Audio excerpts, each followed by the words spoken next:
આપણે બનાવશું મંચુરિયન.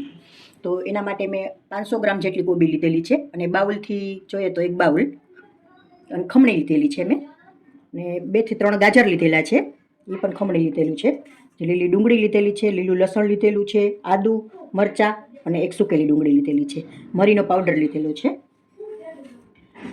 પછી મંચુરિયન બનાવવા માટે મેં રોટલી બનાવીએ ને એ ઘઉંનો લોટ લીધેલો છે. હું બહુ મેંદો નથી નાખતી આમાં, એટલે મેં ઘઉંનો લોટ લીધેલો છે એક બાઉલ ભરીને.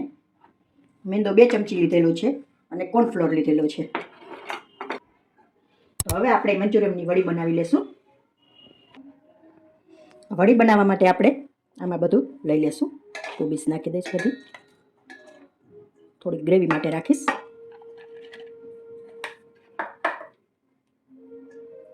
થોડું બધું ગ્રેવી માટે રાખીશ. થોડું ગાજર રાખી દઈશ. વડીનું મિક્સર તૈયાર છે આપણું. હવે આપણે વડી વારી લેશું બધી.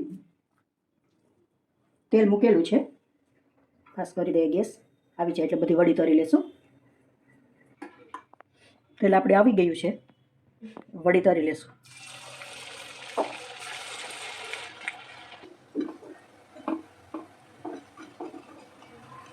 તૈયાર છે આપણી વડી, કાઢી લેશું. વડી આપણી બધી રેડી છે. હવે આપણે ગ્રેવીનો વઘાર કરી લેશું.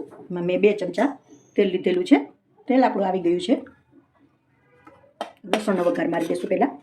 લીધું સારી રીતે સાતળી લેવું. પછી લીલા કાંદા રાખી દઈશ. સુકેલા કાંદા પણ નાખી દઈશ. હારે સતળાઈ જાય સરસ.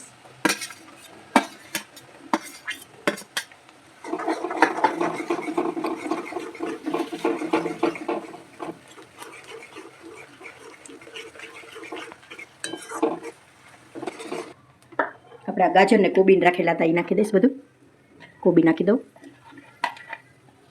ગ્રેવી આપણી રેડી છે. હવે બધા સોસ આપણે એડ કરી દઈશું આમાં. ગ્રેવી થોડી વ્યવસ્થિત ચડી જાય એટલે પછી આપણે વડી બધી એડ કરી દઈશું આમાં. થોડી વાર ચડવા દઈશું. ગ્રેવી આપણી રેડી છે. હવે બધી આપણે વડી અંદર એડ કરી દઈશું.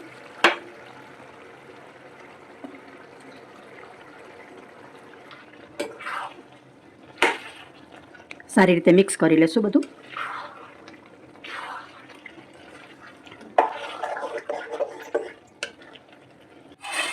તૈયાર છે